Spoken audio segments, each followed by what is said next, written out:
And स्वागत है आप सबका हमारे चैनल पर। सो गाइस, हम लोगों ने सिलेबस में डिस्कस किया था कि इंग्लिश सेक्शन का सबसे इंपॉर्टेंट पार्ट है parts of speech and parts of speech का फर्स्ट पार्ट है नाउन। तो इस वीडियो में हम लोग समझेंगे कि हम नाउन किसे कहते हैं।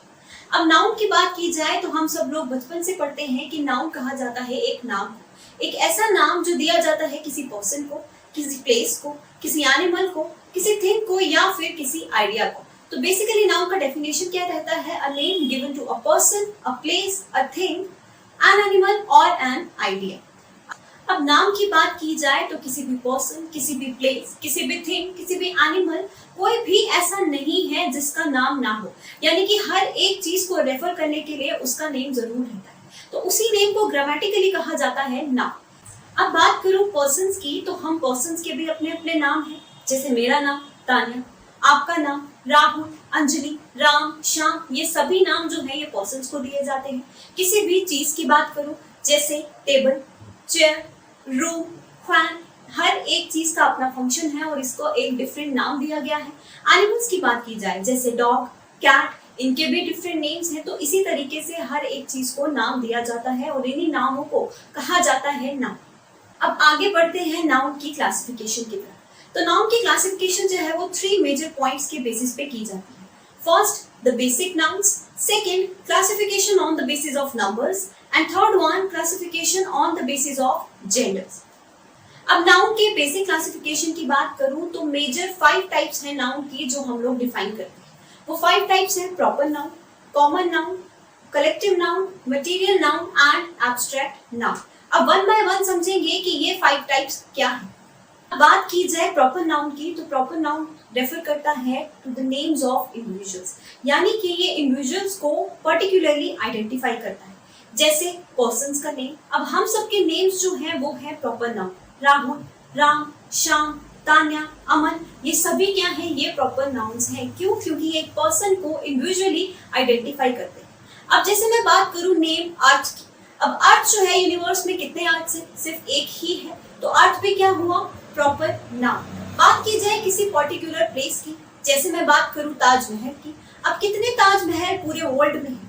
एक ही है, एक ही है, पर्टिकुलर है, यूनिक है, स्पेसिफिक है। तो वो नेम्स जो एक यूनिक, स्पेसिफिक या फिर इंडिविजुअल को आइडेंटिफाई करने के लिए दिया जाता है, उस नेम को कहा जाता है प्रॉपर नाउन, यानी कि प्रॉपर नेम। अब बात करते हैं कॉमन नाउन की। अब कॉमन नाउन ऐसा नाउन है जो दिया जाता है कुछ कॉमन कैरेक्टरिस्टिक्स के बेसिस पे, यानी कि कुछ कॉमन सिमिलैरिटीज के बेसिस पे।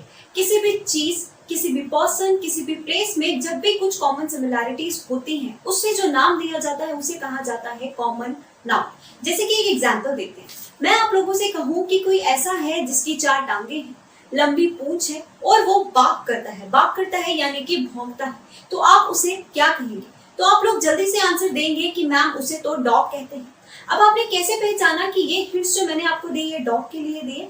आपने पहचाना कुछ कॉमन हिंट्स से, यानी कि जो कैरेक्टरिस्टिक्स मैंने आपको बताई, 4 टांगे, लंबी पूंछ और भौंकना, उससे आपने पहचाना कि ये सभी कैरेक्टरिस्टिक्स जो हैं ये डॉग में होती हैं। तो इस तरह की कैरेक्टरिस्टिक्स जिस भी प्राणी में पाई जाती हैं उन्हें हम क्या कहते हैं? डॉग कहते हैं, राइट? तो डॉग क्या हुआ? एक कॉमन नेम। कैसे हुआ कॉमन नेम? क्योंकि कुछ कॉमन कैरेक्टरिस्टिक्स जितने भी उस तरह की प्राणी में पाई जाती है, उस जाति में पाई जाती है, उसे क्या कहा जाता है? डॉग कहा जाता है। अब जैसे बात की जाए अदर एनिमल्स की, लाइक कैट। अब एक कैट है, एक जगह पे 10 कैट्स हैं, ठीक है? अब हर एक को डिफरेंट डिफरेंट नेम तो आप नहीं देंगे। अब जब आपके पेट्स होते हैं आप उनको डिफरेंट नेम देते हैं प्यार से, राइट? लेकिन मैं उस कैटेगरी की बात करूं तो कैट को किसी और नेम से तो नहीं बोला जाता। हर कैट को कैट ही बोला जाता है। क्यों? क्योंकि उन सब में कॉमन सिमिलैरिटीज हैं, कॉमन कैरेक्टरिस्टिक्स हैं। उन कॉमन कैरेक्टरिस्टिक्स के बेसिस पे उन्हें कॉमन नाम दिया जाता है, जिसे हम कहते हैं कॉमन नाम, राइट? अब आप सभी लोग पढ़ाई कर रहे हैं। जितने भी बच्चे पढ़ाई करते हैं, चाहे वो स्कूल में करते हैं, कॉलेज में करते हैं, ट्यूशन सेंटर में करते हैं, कहीं पर भी करते हैं, उन सबको हम लोग क्या कहते हैं? उन्हें हम कहते हैं स्टूडेंट। अब उन्हें स्टूडेंट क्यों कहा जाता है? अब आप भी स्टूडेंट हैं। जितने भी लोग, अगर अभी 10 लोग, 100 लोग इस वीडियो को देख रहे हैं तो सबके सब स्टूडेंट ही। स्टूडेंट क्यों है? क्योंकि सबके सब इस वीडियो से पढ़ाई कर रहे हैं। तो कॉमन कैरेक्टरिस्टिक्स क्या हुआ? कॉमन कैरेक्टरिस्टिक हुआ पढ़ाई करना। तो जो भी लोग पढ़ाई करते हैं, स्टडी करते हैं, उन्हें क्या कहा जाता है? स्टूडेंट। कॉमन नेम है जो उन्हें दिया जाता है। अब बात करते हैं वर्ड टीचर की। मैं पढ़ाती हूँ, राइट। आपके और भी टीचर्स हैं जो आपको पढ़ाते हैं, लेकिन सभी को आप टीचर ही कहते हैं, यानी कि आप उन्हें कॉमन नेम देते हैं। किस कैरेक्टरिस्टिक के बेसिस पे? कौन सी कैरेक्टरिस्टिक? क्योंकि वो पढ़ाते हैं, उनमें ये कॉमन प्रॉपर्टी है, इसीलिए आप उन्हें कॉमन नेम देते हैं। माता पिता की बात करें, अब माता पिता सबके होते हैं, ठीक है। सभी को क्या कहा जाता है? पेरेंट्स कहा जाता है। सभी के पिताजी को फादर कहा जाता है, माता जी को मदर कहा जाता है। क्यों? कॉमन कैरेक्टरिस्टिक्स के बेसिस पे। तो वो नाम जो सबके लिए कॉमन हो, वो पर्सन, वो थिंग, वो प्लेस, वो एनिमल, आइडिया कहीं भी चला जाए, नाम वही रहेगा, क्योंकि वो कैरेक्टरिस्टिक्स जो है वो सेम है। उसके बेसिस पे जो नाम दिया जाता है उसे हम कहते हैं common noun. Now the third type is collective noun. अब कलेक्टिव नाउन की बात की जाए तो कलेक्टिव नाउन वो नाउन है जो वो नाम है जो एक कलेक्शन को दिया जाता है। कलेक्शन को यानी collective noun refers to the name of a group. जो एक ग्रुप को, एक कलेक्शन को नाम दिया जाता है उसे कहा जाता है कलेक्टिव नाउन। अब आप स्क्रीन पर एक इमेज देख रहे हैं और इमेज में आप क्या देख रहे हैं? बहुत सारे सोल्जर्स जो हैं, राइट। अब सोल्जर्स की ग्रुप है। अब इस ग्रुप को आप लोग क्या कहेंगे? Army, right. आप सोल्जर्स के ग्रुप को क्या कहते हैं कलेक्टिवली? आर्मी ही कहते हैं। सेकेंड एग्जाम्पल देखते हैं। सेकेंड एग्जाम्पल में आप कुछ स्टूडेंट्स देख सकते हैं जो पढ़ाई कर रहे हैं। अब स्टूडेंट्स के ग्रुप को आप लोग क्या कहेंगे? अ क्लास। तो क्लास भी क्या हुआ? एक कलेक्टिव नाउन। अब थर्ड इमेज में आप लोग क्या देख रहे हैं? थर्ड इमेज में आपने देखा बहुत से ग्रेप्स। अब जब ग्रेप्स कलेक्शन में है तो आप उसे क्या कहेंगे? बंच। Bunch of grapes. आप सिर्फ ग्रेप्स नहीं कह सकते, ऑब्वियसली कलेक्शन में नाम लेंगे तो कहेंगे बंच ऑफ ग्रेप्स। तो वो बंच क्या है? वो भी एक कलेक्टिव नाउन है, जो बहुत सारी चीजों को एक कॉमन कैरेक्टरिस्टिक के बेसिस पे हम एक कलेक्शन में नाम देते हैं, एक ग्रुप में नाम देते हैं, उसे कहा जाता है कलेक्टिव नाउन। कुछ और एग्जांपल्स देखते हैं। जैसे बात करें प्लेयर्स की, ठीक है। क्रिकेट देखते हैं, फुटबॉल देखते हैं, या बहुत सारे स्पोर्ट्स आप लोग वॉच करते हैं। जब वो बहुत सारे प्लेयर एक साथ हैं, एक टीम है, तो हम उन्हें क्या बोलते हैं? ऑब्वियसली एक टीम ही बोलते हैं। अब वो टीम एक प्लेयर से तो नहीं बनती, वो पूरे ग्रुप से बनती है। तो वो ग्रुप को हम लोग, जिन्होंने प्ले करना है, प्लेयर्स का ग्रुप, उसे हम क्या कहते हैं? उसे हम कहते हैं टीम। तो टीम भी एक कलेक्टिव नाउन ही। सो वो नाम जो एक ग्रुप को दिया जाता है, ना कि इंडिविजुअल को, एक कलेक्शन को दिया जाता है, उसे हम कहते हैं कलेक्टिव नाउन। ना तो fourth type is material noun. अब मटेरियल नाउन की बात की जाए तो मटेरियल नाउन उन नेम्स को रेफर करता है, उन मटेरियल्स के नेम को रेफर करता है जो किसी भी चीज को बनाने के लिए इस्तेमाल किए जाते हैं। जैसे मैं बात करूं वुड की, ठीक है। अब वुड जो है उसका इस्तेमाल किया जाता है फर्नीचर बनाने में या फिर कोई भी और ऑब्जेक्ट बनाने में। तो वो वुड उस फर्नीचर के लिए कैसे बिहेव किया? एक मटेरियल की तरह, उसको एज मटेरियल यूज किया गया उस फर्नीचर को बनाने के लिए। तो उस वक्त वो वुड का नाम क्या होगा? एक मटेरियल नाउन। बात करें मेटल की, मेटल जैसे कि गोल्ड, ठीक है। गोल्ड को हम लोग इस्तेमाल करते हैं गहने बनाने के लिए, ऑर्नामेंट्स बनाने के लिए। ऑर्नामेंट्स क्या हो गया? एक कॉमन नाउन, राइट। और गोल्ड क्या है? उस कॉमन नाउन को बनाने के लिए जिसका प्रोसेसिंग हुआ है, जिससे प्रोसेस किया गया है ऑर्नामेंट्स बनाने के लिए। तो वो चीजें जिनकी प्रोसेसिंग की जाती है फर्दर किसी भी चीज को बनाने के लिए, उन चीजों को हम लोग कहते हैं मटेरियल नाउन, जो एज मटेरियल यूज होते हैं किसी भी चीज को बनाने के लिए। ना तो fifth type is abstract noun. अब एब्स्ट्रैक्ट नाउन की बात की जाए तो एब्स्ट्रैक्ट नाउन डिनोट करता है कोई भी आइडिया, कंडीशन और स्टेट। मेरे कहने का मतलब है कि एब्स्ट्रैक्ट नाउन उन चीजों का नाम है, नाम ऐसा है जिसे हम महसूस तो कर सकते हैं, कुछ ऐसी चीजें जिन्हें हम महसूस तो कर सकते हैं पर हम देख नहीं सकते, ना ही हम टच कर सकते हैं, यानी कि वो हमारे लिए इंटैंजिबल है।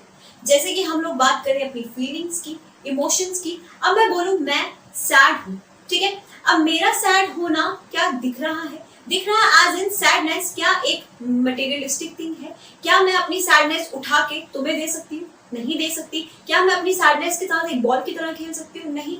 अब बॉल की बात की जाए या किसी भी मटेरियलिस्टिक थिंग की बात की जाए तो हम उसे क्या कर सकते हैं? देख सकते हैं, टच कर सकते हैं। लेकिन अगर मैं बात करूँ सैडनेस की, तो क्या आप अपनी सैडनेस, अपना दुख देख सकते हैं? नहीं देख सकते। ना ही आप उसे टच कर सकते हैं, आप सिर्फ उसे फील कर सकते हैं। तो जितने भी आपके फीलिंग्स के नाम हैं, सैडनेस, हैप्पीनेस, जितने भी आपके इमोशंस हैं या फिर जितने भी ऐसे स्टेट कंडीशंस हैं, उन्हें हम कहते हैं एब्स्ट्रैक्ट नाउन। जैसे मैं एक वर्ड बात करूं एडवाइस, एडवाइस यानी कि सलाह। अब मैं आप लोगों को एडवाइस दूंगी गाइस कि आज से ही आपको पढ़ना शुरू करना है, क्योंकि एग्जाम अब दूर नहीं है, राइट। अब ये एडवाइस मैंने आप लोगों को दी, ठीक है। मैंने क्या किया? इसे एक्सप्रेस किया, सलाह मैंने आप लोगों को दी। सही है। क्या आप इस सलाह को देख सकते हैं? क्या ये एक मटेरियलिस्टिक थिंकिंग जो मैंने यहाँ से उठा के वहां पर आपको दे दी? नहीं, ना ही आप इसे टच कर सकते हैं। ये क्या है? एक काइंड ऑफ इमोशन हम कह सकते हैं, एक काइंड ऑफ स्टेट हम लोग कह सकते हैं, जिससे आप लोग समझ सकते हैं, महसूस कर सकते हैं, लेकिन उसे देख नहीं सकते, टच नहीं कर सकते। अब एडवाइस देख नहीं सकते, मेरे कहने का मतलब है कि एडवाइस कुछ ऐसा मटेरियलिस्टिक तो नहीं है जो स्क्रीन पे लगा है और आप लोग देख रहे हैं और आप लोग समझ गए, ऐसा तो कुछ नहीं है ना। तो वो चीजें जिन्हें हम देख नहीं सकते, हम सिर्फ महसूस कर सकते हैं, उन चीजों के नाम को हम लोग कहते हैं एब्स्ट्रैक्ट नाउन। जैसे फीलिंग्स, इमोशन, स्टेट, कंडीशन। कुछ और एग्जांपल्स की बात करें तो जैसे मैं बात करूं ऑनेस्टी, ऑनेस्टी यानी कि ईमानदार। अब कोई भी पर्सन जो है वो ईमानदार है, वो ईमानदारी दिखाएगा, है ना। अब वो ईमानदारी क्या आप लोग देख सकते हैं? यानी कि आप उसके एक्शन से तो देख सकते हैं कि उसने कुछ अच्छा किया, कुछ ईमानदारी वाला काम किया, लेकिन वो जो ईमानदारी पर्टिकुलर क्वालिटी है, क्या आप वो देख सकते हैं? क्या आप उस क्वालिटी को टच कर सकते हैं? क्या वो क्वालिटी आपको उठा के दे सकते हैं? यानी कि वो चीज मटेरियलिस्टिक नहीं है, वो सिर्फ महसूस की जा सकती है, समझी जा सकती है, देखी जा नहीं सकती, ना ही टच की जा सकती है। इसीलिए वो क्या है? एक abstract noun. Honesty, advice, happiness, sadness, intelligence, ये सब चीजें क्या है? एक एब्स्ट्रैक्ट नाउन। तो स्टूडेंट्स, अब बढ़ते हैं सेकंड पार्ट ऑफ नाउन की तरफ, that is classification on the basis of numbers. अब नंबर्स के बेसिस पे बात की जाए तो नाउन कैटेगराइज होता है to major types. First one is countable noun and the second one is uncountable noun. Countable noun की बात की जाए तो इसमें वो नेम आते हैं जिनकी बात हम नंबर्स में कर सकते हैं, यानी कि जिन वर्ड्स को गिना जा सकता है, जिनके साथ हम 1 2 3 4 ऐसे नंबर्स लगा सकते हैं, उन्हें कहा जाता है काउंटेबल नाउन्स। अब अनकाउंटेबल नाउन की बात की जाए तो अनकाउंटेबल नाउन में ऐसे नेम, ऐसे वर्ड्स आते हैं जिनकी बात हम नंबर्स में नहीं कर सकते, जिन्हें गिना नहीं जा सकता। जैसे मैं बात करूं वाटर की, क्या आप कभी बोलते हो मुझे 1 पानी दे दो, मुझे 2 पानी दे दो, आज मुझे 4 पानी पीना है? नहीं बोल सकते ना। आप क्या बोलते हो? 1 glass of water, 2 glasses of water. अब ग्लास क्या है? एक काउंटेबल नाउन, लेकिन वाटर को आप कभी भी हमें अकेला एक काउंटेबल की तरह यूज नहीं करते। क्यों? क्योंकि आप नहीं बोलते 1 पानी 2 पानी, नहीं बोलते ना। तो क्या है वाटर? वाटर है एक अनकाउंटेबल नाउन। इस तरह एक और वर्ड लेते हैं जैसे कि शुगर। क्या आप कभी दुकानदार के पास जाकर बोलते हो कि भाई मुझे 1 शुगर दे दो, भाई मुझे 2 शुगर दे दो? नहीं बोलते ना। आप हमेशा क्या बोलते हो? 1 किलो चीनी दे दो, 2 किलो चीनी दे दो। अब जब 1 किलो और 2 किलो बोलते हो तो आप बात नंबर में नहीं कर रहे, आप बात कर रहे हैं क्वांटिटी में। तो जिनकी बात क्वांटिटी में की जाती है उन्हें हम बोलते हैं अनकाउंटेबल नाउन्स, एंड जिनकी बात हम नंबर्स में कर सकते हैं 1 2 3 4, जैसे 1 बॉल, 2 बॉल्स, तो इनकी बात हम नंबर्स में कर सकते हैं, तो उस वक्त हम इन्हें क्या कहेंगे? Countable noun. अब बात की जाए काउंटेबल और अनकाउंटेबल नाउन्स की, तो guys material noun and abstract noun आता है अनकाउंटेबल नाउन की कैटेगरी में, और जहां तक बात की जाए कलेक्टिव नाउन की एंड कॉमन नाउन की, तो वो हमेशा ही आएगा काउंटेबल की कैटेगरी में। जैसे मैं बात करूं टीम की, ठीक है। अब एक टूर्नामेंट है, वहां पर 5 टीम्स जो है वो फिनाले में गई, मैं कुछ ऐसा कहूं तो मैंने बोला 5 टीम्स। अब टीम क्या है? काउंटेबल नाउन, यानी कि एक कलेक्टिव नाउन है टीम, और टीम के साथ मैंने 5 यूज किया, 5 टीम्स हैं। दैट मीन्स कलेक्टिव नाउन के साथ मैं नंबर का इस्तेमाल कर सकती हूँ, इसीलिए कलेक्टिव नाउन जो है वो काउंटेबल नाउन की कैटेगरी में ही आता है। और बात की जाए एब्स्ट्रैक्ट नाउन की या फिर मटेरियल नाउन की, तो मैं कुछ ऐसा बोलूँ कि भाई मुझे सोना चाहिए, ठीक है। आप दुकानदार के पास जा रहे हो सोना खरीदने, तो आप उसे क्या बोलेंगे? 1 सोना चाहिए, 2 सोना चाहिए, 3 सोना चाहिए? नहीं, आप सोने की बात किस में करेंगे? क्वांटिटी में करेंगे। तो जब आप नाउन की बात क्वांटिटी में कर रहे हैं, दैट मीन्स वो नाउन क्या हुआ? Uncountable noun. अब काउंटेबल नाउन भी कैटेगराइज होता है फर्दर 2 टाइप्स में। First one is singular noun and the second one is plural noun. अब singular noun and plural noun भी हम लोग बचपन में स्कूल में पढ़ते थे। सिंगुलर नाउन क्या है? जिसे हम कहते हैं एक वचन। प्लूरल नाउन जिसे कहा जाता था बहुवचन, एक, अनेक, एक और एक से ज्यादा। सिंगुलर नाउन का मतलब है only one and plural noun का मतलब है मोर देन वन। जब भी कोई नाउन एक है, सिंगल है, वो किस कैटेगरी में आएगा? सिंगुलर नाउन की कैटेगरी में। और जब वो नाउन एक से ज्यादा है तो वो किस कैटेगरी में आएगा? प्लूरल नाउन की कैटेगरी में। जैसे मैं बात करूं, मेरे पास एक पेन है, ठीक है, तो मैं क्या बोलूंगी? पेन। लेकिन जब वही पेन एक से ज्यादा होंगे तो उस वक्त मैं उन्हें क्या कहूंगी? पेन्स। अब आप स्क्रीन पे देख सकते हैं कुछ पिक्चर्स। फर्स्ट पिक्चर में क्या है? डॉग। कितने डॉग हैं? एक ही है, तो उस वक्त आप उसे क्या नाम देंगे? डॉग। अब सेकंड पिक्चर में आप लोग देख रहे हैं कि बहुत सारे डॉग्स हैं, राइट। अब उस वक्त आप इस पिक्चर में सिर्फ उन डॉग्स के लिए डॉग वर्ड तो यूज नहीं करेंगे, आप लोग क्या कहेंगे, डॉग्स। तो वो क्या हुआ, एक प्लूरल नेम। तो यही है सिंगुलर एंड प्लूरल नाउन।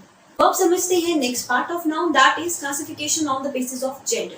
अब जेंडर की बात करें तो हम सभी लोग समझते हैं कि जेंडर क्या है, और बेसिकली हम लोगों को सिर्फ दो जेंडर ही मालूम है, एक तो मेल, दूसरा फीमेल, राइट। मेल जेंडर जिसे हम कहते हैं masculine gender, and female gender जिसे हम कहते हैं फेमिनिन जेंडर। अब नाउन में इसके अलावा भी हमें दो जेंडर्स और पढ़ने हैं, यानी कि on the basis of gender हमारे पास नाउन की 4 टाइप्स हैं। The first one is masculine gender, जो रेफर करता है मेल्स को, बॉयज को, या फिर हम कह सकते हैं मैन को।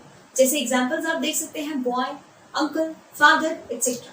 अब सेकंड टाइप की बात करें तो सेकंड टाइप है फेमिनिन जेंडर, जो रेफर करता है फीमेल्स को, यानी कि गर्ल्स को, वुमेन को। तो ये है फेमिनिन जेंडर, जैसे girl, mother, aunt, etcetera. Now the third type is common gender. अब कॉमन जेंडर वो जेंडर है जिसमें मेल एंड फीमेल, यानी कि मैस्कुलिन एंड फेमिनिन जेंडर दोनों ही आ सकते हैं। जैसे एग्जांपल लूं मैं टीचर की। अब टीचर क्या है, एक कॉमन जेंडर की कैटेगरी में आएगा, क्योंकि ये कॉमन नाउन है तो ये कॉमन जेंडर की कैटेगरी में भी आएगा। अब कॉमन जेंडर की कैटेगरी में क्यों आएगा, क्योंकि टीचर वर्ड जो है वो एक मेल भी हो सकता है और एक टीचर एक फीमेल भी हो सकता है। जैसे मैं आपके इंग्लिश के टीचर की बात करूं तो वो एक फीमेल है, और आपके मैथमेटिक्स के टीचर की बात करूं तो वो क्या है, मेल। लेकिन आप दोनों को ही टीचर ही कहते हैं। क्यों, क्योंकि दोनों के लिए कॉमन जेंडर का यूज ही होता है, क्योंकि वो एक कॉमन जेंडर है तो उसमें मेल और फीमेल दोनों ही आ सकते हैं। Now the fourth type is neutral gender. तो न्यूट्रल जेंडर वो जेंडर है जो न्यूट्रल थिंग्स को रेफर किया जाता है। न्यूट्रल से कहने का मेरा मतलब है जो नॉन लिविंग्स के लिए हम लोग जेंडर यूज करते हैं वो है न्यूट्रल जेंडर। जैसे टेबल, चेयर, ये सब चीजें क्या है, ये सब नॉन लिविंग्स है, राइट। ये सब थिंग्स है, नॉन लिविंग्स है, तो इनके लिए जो हम जेंडर यूज करेंगे वो है न्यूट्रल जेंडर। अब इन जेंडर्स को रिप्रेजेंट कैसे किया जाता है, तो मैस्कुलिन जेंडर को आप सभी लोग जानते हैं, रेफर किया जाता है ही प्रोनाउन से। फेमिनिन जेंडर की बात की जाए तो वो भी आप जानते हैं, उन्हें रेफर किया जाता है शी प्रोनाउन से। अब बात की जाए कॉमन जेंडर की, जिसमें मेल भी आ सकते हैं, फीमेल भी आ सकते हैं, तो आप किससे रेफर करेंगे, ही स्लैश शी से? नो, कॉमन जेंडर के लिए हम लोग प्रेफरेंस हमेशा देते हैं ही को। यस, इंग्लिश लैंग्वेज में जब भी किसी भी पर्सन का या फिर किसी भी चीज का हम लोग जेंडर आइडेंटिफाई नहीं कर सकते तो आमतौर पर जनरली प्रेफरेंस दिया जाता है मैस्कुलिन जेंडर को। तो इसीलिए कॉमन जेंडर को हम लोग रेफर करेंगे मैस्कुलिन जेंडर से। अब बात की जाए न्यूट्रल जेंडर की, तो न्यूट्रल जेंडर को रेफर किया जाता है प्रोनाउन इट्स, यानी कि कुछ भी नॉन लिविंग है तो आप उसे रेफर करेंगे इट्स, वो है उसका। इसी के साथ खत्म होता है बेसिक्स ऑफ नाउन। आगे जो हमने पढ़ना है वो है रूल्स ऑफ नाउन, जहां हम सीखेंगे कि सेंटेंसेस में नाउन के बेसिस पे एरर्स कैसे आ सकते हैं और हमें उन एरर्स को कैसे अवॉइड करना है। देखते हैं rule number 1। So students, rule 1 related है प्रॉपर नाउन से, और रूल 1 ये कहता है कि समटाइम्स हम प्रॉपर नाउन से पहले आर्टिकल द का यूज करते हैं, और कब किया जाता है, जब ये प्रॉपर नाउन बिहेव करता है एक कॉमन नाउन की तरह। That means when a proper noun behaves as a common noun. ठीक है गाइस, अब यहाँ पर मैं किस प्रॉपर नाउन की बात कर रही हूँ, यहाँ पर मैं उन प्रॉपर नाउन्स की बात कर रही हूँ जो रेफर करते हैं पर्सन्स को, यानी कि हमारा नाम। मैंने आप लोगों को बताया था हम पर्सन्स हैं, हमारा नाम हमेशा ही प्रॉपर नाउन की कैटेगरी में आता है। तो क्या मैं अपने नाम के साथ कभी द लगाती हूँ? मैं कभी कहती हूँ the Tanya, the Amit, the Aman, the Rahul? क्या ऐसा यूज किया जाता है? नहीं, हम कभी भी एक पर्सन के नाम से पहले द नहीं लगाते। लेकिन अब ये रूल तो कहता है कि हम प्रॉपर नाउन से पहले जो एक पर्सन को रेफर करता है उसको साथ हम द लगाते हैं। लेकिन वो कब लगाया जाता है? जब वो प्रॉपर नाउन बिहेव कर रहा है कॉमन नाउन की तरह। अब मैं कुछ 2 एग्जाम्पल्स लिखती हूँ और आप लोग मुझे बताएंगे कि कौन से एग्जाम्पल सही है। जैसे मैं कुछ ऐसा लिखूं, the Gandhi ji was a great leader. Example 1. And second example, he is the Gandhi ji of our class. ठीक है जी। तो जल्दी से ऑब्जर्व कीजिए दोनों सेंटेंसेस को और बताइए कौन सा सेंटेंस सही है। क्या आपने आज तक कभी भी सुना है the Gandhi ji, the Amitabh Bachchan, the Sachin Tendulkar? चाहे ही वो कितने भी बड़े लीडर्स हों, कितने भी बड़े एक्टर्स, कितने भी बड़े सेलिब्रिटीज हों, हम उनके सामने कभी भी, उनके साथ में कभी भी द का यूज नहीं करते। दैट मीन्स प्रॉपर नाउन के साथ जनरली तो द का यूज नहीं किया जाता। इसीलिए फर्स्ट सेंटेंस जो है ऑब्वियसली इनकरेक्ट होगा, right. Now in the second sentence, अब सेकेंड सेंटेंस में लिखा गया है he is the Gandhi ji of our class. अब यहाँ पर बात गांधी जी की नहीं की जा रही, यहाँ पर किसकी बात की जा रही है? ही की, यानी किसी एक पर्सन की बात करी जा रही है, किसी एक कॉमन पर्सन की बात की जा रही है, जिसको किसकी तरह बताया जा रहा है? एक प्रॉपर नाउन की तरह। तो यहाँ पर जब भी हम एक प्रॉपर नाउन को यूज करते हैं एज कॉमन नाउन, यानी कि हम कंपैरिजन करते हैं पर्सन्स में, क्वालिटीज में, जब भी हम किसी पर्सन को कंपैरिजन के लिए यूज करते हैं या फिर कुछ सिमिलैरिटी बताने के लिए किसी के साथ यूज करते हैं, उस वक्त हम उसके साथ द का यूज करते हैं। अब यहाँ बात गांधी जी की नहीं हो रही, यहाँ बात ही की हो रही है और ही को बताया गया है कि ही जो है वो हमारी क्लास का गांधी जी है। अब ऐसा क्यों बोला गया? क्योंकि हो सकता है इस पर्टिकुलर पर्सन में कुछ ऐसी क्वालिटीज हो जो गांधी जी में थी, है ना। उसी के बेसिस पे हमने उसे गांधी जी के जैसा बोला, तो इसीलिए इस पर्टिकुलर केस में गांधी जी बिहेव कर रहे हैं एज कॉमन नाउन, यानी कि नेम बिहेव कर रहा है कॉमन नेम की तरह, कॉमन पर्सन से कंपैरिजन हो रहा है, इसीलिए हम इसके साथ द का यूज करते हैं। अब जब मैं कुछ ऐसा लिखूं,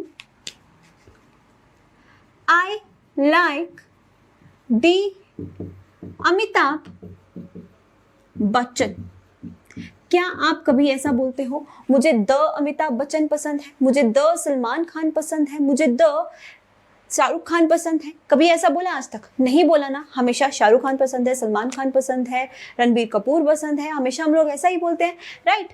तो यहाँ पर मैंने बोला जब I like the Amitabh Bachchan, that means ये सेंटेंस तो गलत होगा। चाहे ही वो एक वेल नोन पर्सन है, हम फिर भी उसके साथ द नहीं लगाएंगे, पर्सन के नाम के साथ द का यूज नहीं होता।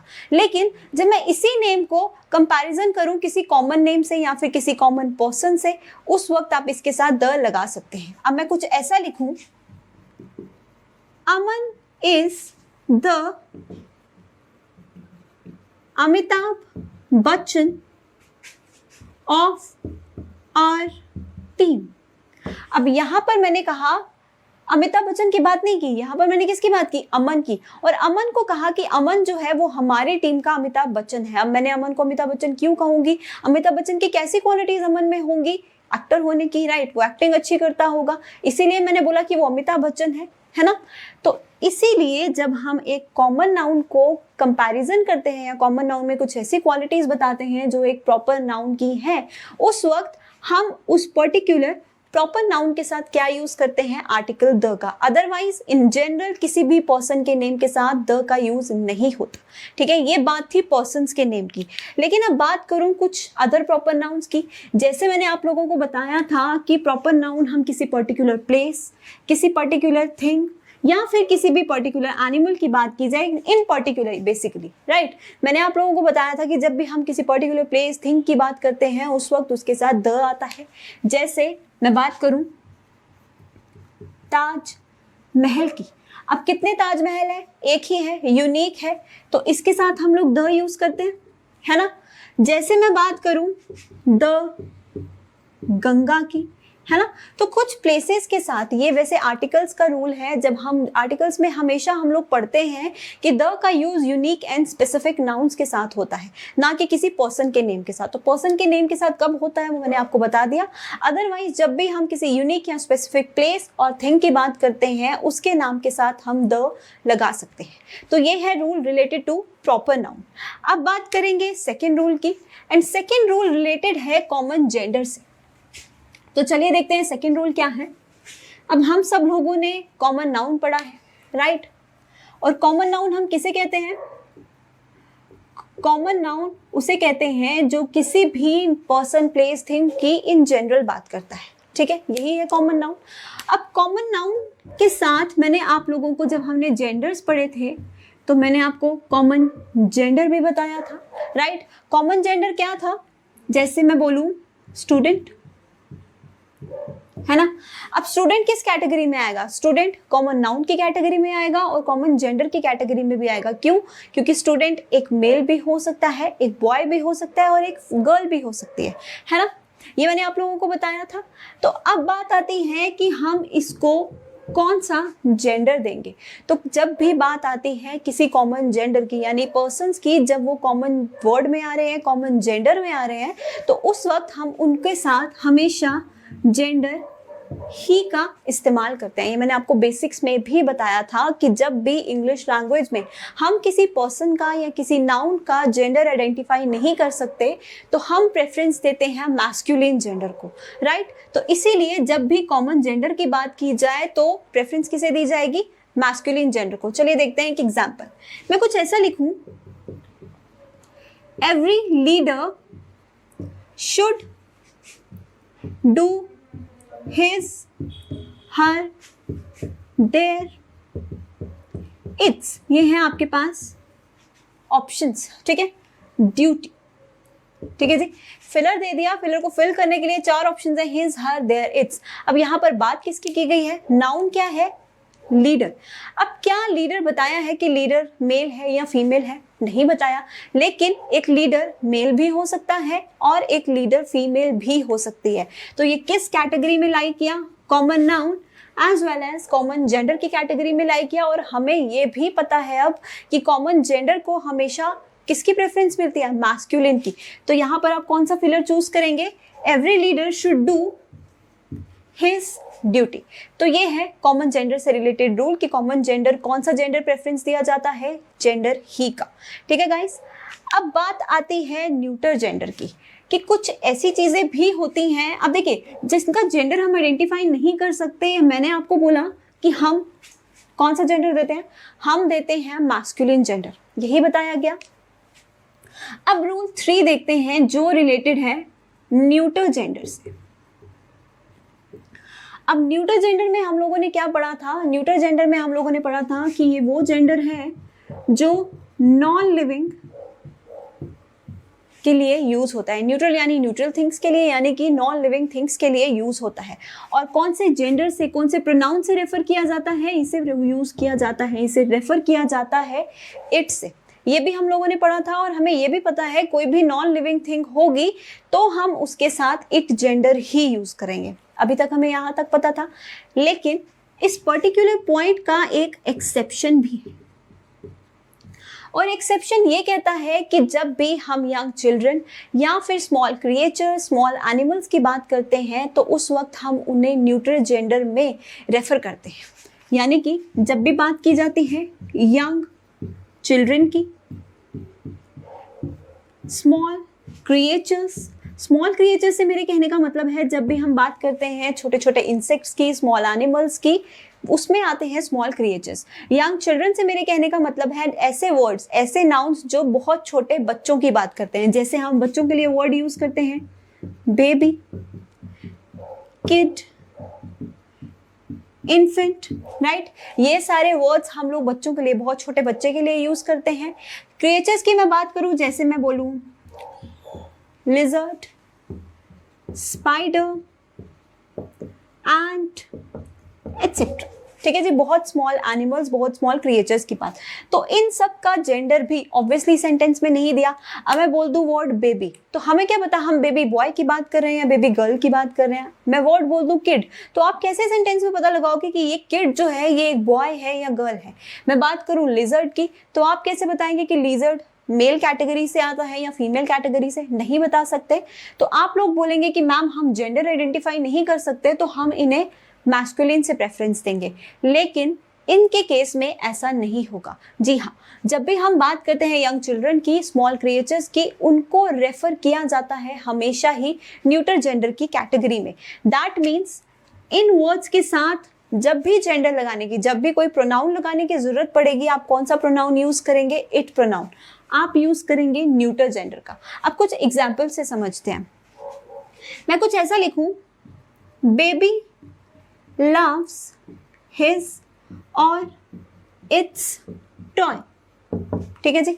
ये है आपका sentence. Example number 2, lizard when gets frightened,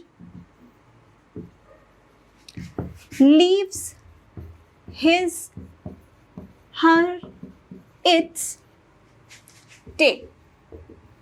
ये आपका सेकेंड एग्जाम्पल. अब दोनों ही मैंने फिलर्स की फॉर्म में दिए हैं, तो जल्दी से देखिए कौन सा फिलर इन पर्टिकुलर ब्लैंक्स में यूज होने वाला है. अब यहाँ पर बात हुई है बेबी की.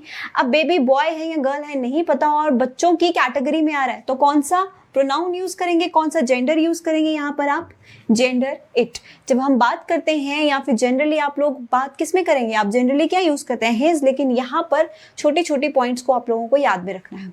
नेक्स्ट है lizard when gets frighten leave his, her, its tail. अब जब भी हम लिजर्ड की बात करते हैं यानी कि हम बात करते हैं छिपकली की, तो हम अक्सर हिंदी में छिपकली रूम में आ गई है, रूम से चली गई है, यानी कि गई, आई, होती, हम उसके लिए हिंदी में जनरल तौर पर आमतौर पर हम लोग फेमिनिन जेंडर का यूज करते हैं, यानी कि उसे हम लोग फीमेल जेंडर से रिप्रेजेंट करते हैं. अब बात करें इंग्लिश लैंग्वेज की, तो ऐसे स्मॉल क्रिएचर्स को हम लोग न्यूटर जेंडर में रिप्रेजेंट करते हैं. तो इसीलिए यहाँ पर करेक्शन क्या होगा, इट्स. तो करेक्ट सेंटेंस क्या बना, lizard when gets frightened leave its tail. अब बढ़ते हैं नेक्स्ट रूल की तरफ, और नेक्स्ट रूल है related to material noun and abstract noun. तो अब हम सभी लोगों ने पढ़ा था कि material noun and abstract noun uncountable nouns की कैटेगरी में आते हैं, राइट. मटेरियल नाउन यानी कि जो वो नाउन्स, वो नेम्स जो मटेरियल की तरह बिहेव करते हैं और किसी भी फर्दर प्रोसेसिंग में, किसी चीज के बनने की प्रोसेसिंग में काम आते हैं. एब्स्ट्रैक्ट नाउन मैंने आप लोगों को बताया था, फीलिंग, स्टेट, इमोशंस, कंडीशंस, इन सब के नाम को हम लोग कहते हैं एब्स्ट्रैक्ट नाउन. अब रूल ये है कि material noun and abstract noun के साथ हम कभी भी आर्टिकल ए या एन का यूज नहीं करते, ठीक है. तो रूल क्या कहता है कि बिफोर अ मटेरियल नाउन और एन एब्स्ट्रैक्ट नाउन A और an is not used. Article A और an का यूज नहीं किया जाता. अब ऐसा क्यों नहीं किया जाता, अब आप भी जानते हैं A और an का मतलब क्या है, एक, यानी कि वन. और मटेरियल नाउन और एब्स्ट्रैक्ट नाउन तो अनकाउंटेबल्स की कैटेगरी में आते हैं, तो हम कैसे इनके साथ वन का यूज कर सकते हैं, राइट. तो इसीलिए ए और एन को यूज नहीं किया जाता मटेरियल नाउन और एब्स्ट्रैक्ट नाउन के साथ कभी भी. अब बात की जाए थर्ड आर्टिकल की, that is article the key. तो द को हम यूज कर सकते हैं मटेरियल नाउन के साथ या फिर एब्स्ट्रैक्ट नाउन के साथ, लेकिन हमें पता है द का यूज हम कब करते हैं, सिर्फ स्पेसिफिक नाउन्स के साथ. तो जब भी मटेरियल नाउन और abstract noun in a specific way in a sentence में यूज हो रहे हैं, तो उस वक्त हम इनके साथ आर्टिकल द का यूज कर सकते हैं. आप समझेंगे कुछ एग्जाम्पल से. मैं कुछ ऐसा लिखूं, an honesty is totally based on truthfulness. This is sentence 1. Second sentence, the ring is made of a gold and diamond. Third sentence, the ring is made of the gold of Dubai. ये है 3 examples. अब अगर हम लोग first example देखें तो यहाँ पर किसी एब्स्ट्रैक्ट नाउन का यूज हुआ है, बिल्कुल हुआ है, और वो एब्स्ट्रैक्ट नाउन क्या है, ऑनेस्टी, राइट. ऑनेस्टी यानी कि ईमानदारी. ईमानदारी क्या है, एक एब्स्ट्रैक्ट नाउन. तो मैंने बोला कि एब्स्ट्रैक्ट नाउन के साथ ए और एन तो कभी भी नहीं लगता. दैट मीन्स ये सेंटेंस इनकरेक्ट है. इस सेंटेंस को करेक्ट कैसे करेंगे, हम लोग यहाँ से एन को ओमिट करेंगे और सेंटेंस करेक्ट कैसा होगा, honesty is totally based on truthfulness, right. Now the second sentence, the ring is made of a gold and a diamond. अब यहाँ बात की जाए गोल्ड की, तो गोल्ड क्या है, एक मटेरियल नाउन. यस, बताया था कि मेटल्स जो है वो मटेरियल नाउन की कैटेगरी में आते हैं और उसके साथ भी हम लोग ए और एन का यूज नहीं करते. दैट मीन्स अ गोल्ड बोलना गलत होगा. तो करेक्ट सेंटेंस क्या होगा, the ring is made of gold and diamond. अब थर्ड सेंटेंस देखिए, तो थर्ड सेंटेंस में लिखा गया है the ring is made of the gold of Dubai. अब यहाँ पर अगेन मेटल गोल्ड की बात हुई है, और उसके साथ ना ही ये यूज हुआ है ना ही एन यूज हुआ है, उसके साथ यूज हुआ है आर्टिकल द। अब यहाँ पर जल्दी से चेक कीजिए और बताइए क्या यहाँ पर आर्टिकल द का यूजेज सही है? बिल्कुल सही है, ये सेंटेंस बिल्कुल सही है। अब ये सेंटेंस सही क्यों है? क्योंकि अगर मैं यहाँ पर समझते हैं, यहाँ पर अगर मैं द लगा देती और मैं बोल देती the ring is made of the gold and the diamond, यहाँ पर द का यूजेज गलत होता, यहाँ हम द को यूज नहीं कर सकते थे। लेकिन यहाँ पर मैं बात करूँ तो किसी आम गोल्ड की बात नहीं हो रही है, एक स्पेसिफिक गोल्ड की बात हो रही है। और वो स्पेसिफिक गोल्ड क्यों है? क्योंकि वो सिर्फ दुबई का गोल्ड है, राइट। तो यहाँ पर हमने आमतौर पर गोल्ड की बात नहीं की, हमने सिर्फ दुबई के गोल्ड की बात की और हमने बोला कि ये रिंग जो है वो दुबई के गोल्ड से बनी है, तो गोल्ड स्पेसिफिक हो गया। इसीलिए यहाँ पर इसके साथ द का यूजेज सही है। तो रूल है मटेरियल नाउन और एब्स्ट्रैक्ट नाउन के साथ ए और एन को तो कभी भी यूज नहीं करना है, और द को कब यूज करना है? Only when they are specified. तो जब भी कोई मटेरियल नाउन और एब्स्ट्रैक्ट नाउन स्पेसिफाई किया जाएगा उस वक्त हम इनके साथ आर्टिकल द का यूज कर सकते हैं। ठीक है गाइस, अब नेक्स्ट रूल देखेंगे जो रिलेटेड है कलेक्टिव नाउन से। और आप लोगों को याद होगा कलेक्टिव नाउन क्या है। तो कलेक्टिव नाउन क्या है, जल्दी से रिवाइज कीजिए।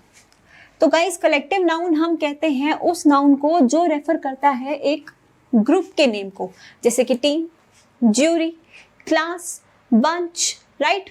इन सब को हम क्या कहते हैं? कलेक्टिव नाउन कहते हैं, राइट। तो rule is related to collective noun, right. अब कलेक्टिव नाउन अगर एक कलेक्शन का नाम है और उस कलेक्शन में 100 लोग हैं, तो क्या आप उस नाउन को प्लूरल कहोगे? जैसे मैं बात करूं टीम की, क्रिकेट टीम की बात करते हैं, ठीक है। क्रिकेट टीम में कितने मेंबर्स होते हैं? 11 मेंबर्स, राइट। 11 प्लेयर्स होते हैं। तो अब उस टीम में 11 प्लेयर्स है, तो क्या मैं टीम वर्ड को प्लूरल मानूंगी? नहीं मानूंगी ना। क्यों? क्योंकि वो क्या है? एक कलेक्शन, एक ग्रुप का नाम है, एक ही ग्रुप का नाम है, तो मैं उसे सिंगुलर ही मानूंगी। और जब मैं नाउन को सिंगुलर मानूंगी तो उसके साथ जो मैं वर्ब यूज करूंगी वो भी कैसी होगी? सिंगुलर। लेकिन कलेक्टिव नाउन के केस में हम लोग बात करें तो collective noun sometimes depending upon the sentence singular noun की तरह भी बिहेव करता है और प्लूरल नाउन की तरह भी बिहेव करता है। और ये टोटली डिपेंड करता है कि सेंटेंस में कंडीशन कैसा दिया गया है या फिर वो कलेक्टिव नाउन उस पर्टिकुलर सेंटेंस में क्या एक्शन परफॉर्म कर रहा है। तो रूल है कि कलेक्टिव नाउन सिंगुलर नाउन भी माना जाता है और ये प्लूरल नाउन की तरह भी बिहेव करता है। अब देखें कि सिंगुलर नाउन कैसे बिहेव कर रहा है। तो जब भी एक कलेक्टिव नाउन एक ही यूनिट की तरह बिहेव कर रहा है, यूनिट की तरह मेरे कहने का मतलब है कि जैसे मैं बात करूं टीम की, ठीक है। अब टीम किस लिए बनाई गई है? खेलने के लिए। मतलब उसको एक स्पेसिफिक काम परफॉर्म करना है, एक स्पेसिफिक टास्क परफॉर्म करना है, वो है खेलना। तो जब एक टीम खेल रही है उस वक्त को क्या हुई? एक ही ग्रुप, राइट। एक ही ग्रुप हुई, वो एक यूनिट की तरह बिहेव कर रही है, तो उसे हम क्या मानेंगे? एक सिंगुलर कलेक्टिव नाउन। लेकिन अब मैं बात करूं जो टीम है वो टीम अपने अपने घर जा रही है, राइट। अब वहां पर टीम की बात नहीं हो रही। टीम की बात एज इन कि टीम वो टास्क परफॉर्म नहीं कर रही है जो उसको असाइन किया गया है, जिसके लिए वो ग्रुप बना है, वो उसके अलावा कोई और टास्क परफॉर्म कर रही है। तो यहाँ पर बात जब मैं करूँ कि टीम के मेंबर्स जो हैं वो अपने अपने घर जा रहे हैं, तो यहाँ पर कलेक्शन की बात नहीं हो रही है, यहाँ पर बात आ गई इंडिविजुअल्स की। तो जब भी कलेक्टिव नाउन में उसके इंडिविजुअल्स की यानी ग्रुप के मेंबर्स की बात की जाती है तो उस वक्त कलेक्टिव नाउन को हम लोग क्या मानेंगे? प्लूरल। यानी कि जब बात की जाए इंडिविजुअल्स की तो उस वक्त ये कलेक्टिव नाउन प्लूरल होगा। ठीक है गाइस, अब कुछ एग्जाम्पल से समझते हैं। एक बहुत ही बेसिक एग्जाम्पल आप लोगों ने बहुत बार पढ़ा होगा, पहले उससे समझेंगे फिर हम एक और एग्जाम्पल करेंगे, ठीक है। अब मैं कुछ ऐसा लिखूं, द ज्यूरी हैज और हैव गिवन इट्स डिसीजन। और मैं कुछ ऐसा लिखूं, द ज्यूरी वॉज और वर allowed to go to their home each day। ये हैं दो सेंटेंसेस। तो जल्दी से फाइंड आउट कीजिए कि क्या आप ज्यूरी के साथ हैज यानी कि सिंगुलर वर्ब का इस्तेमाल करेंगे या फिर हैव प्लूरल वर्ब का इस्तेमाल करेंगे। Similarly in the second sentence was यानी कि सिंगुलर वर्ब, वर यानी कि प्लूरल वर्ब, तो कौन सी वर्ब हम इनके साथ लगाएंगे? और जैसे कि मैंने बताया वो टोटली डिपेंड करता है कि वो कलेक्टिव नाउन क्या एक्शन परफॉर्म कर रही है।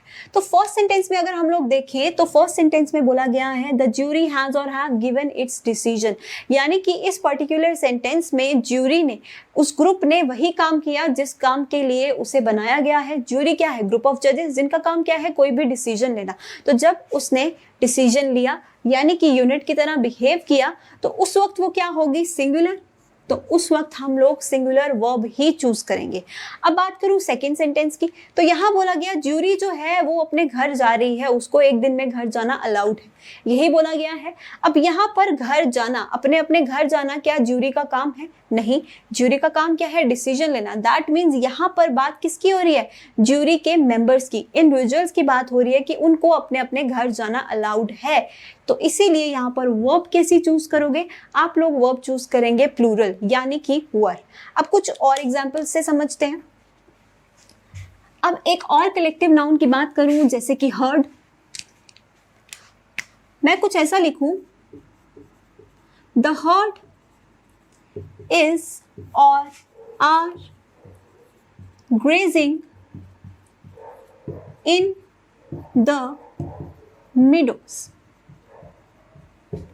ठीक है, अब हर्ड का ही एक और एग्जाम्पल देखते हैं, जैसे now that they have seen the Wolff,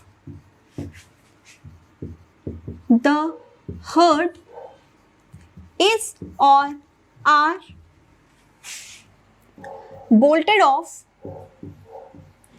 in all directions। अब यहां पर कलेक्टिव नाउन कौन सा यूज हुआ है? कलेक्टिव नाउन यूज हुआ है हर्ड ऑफ कैटल बताया था कलेक्टिव नाउन्स में। अब यहाँ पर हर्ड यूज हुआ है और बोला गया है कि हर्ड जो है वो ग्रेज कर रहा है। अब हर्ड का, एक झुंड का क्या काम है? कैटल का क्या काम है? ग्रेजिंग करना, चरना, तो वो वही एक्शन कर रहा है। ठीक है, तो उस वक्त हम उसे क्या यूज करेंगे? हम यूज करेंगे सिंगुलर वर्ब यानी कि इज। अब सेकेंड सेंटेंस में बोला गया है कि उन्होंने क्या देख लिया? एक वोल्फ देख लिया। ठीक है, जो हर्ड था उसने क्या देख लिया? एक वोल्फ देख लिया और वो हर डायरेक्शन में यहाँ वहां भागने लग गए। अब जब एक हर्ड यहाँ वहां स्कैटर हो गया, भागने लग गया, तो क्या वो वही काम कर रहा है? क्या वो एक यूनिट रहा? नहीं। यूनिट क्यों नहीं रहा? क्योंकि वो हर्ड अब डिवाइड हो चुका है, स्कैटर हो चुका है, और ना ही वो पर्टिकुलर काम कर रहा है जिस काम के लिए वो ग्रुप बनाया गया है। इसीलिए यहाँ पर हम हर्ड के साथ क्या यूज करेंगे?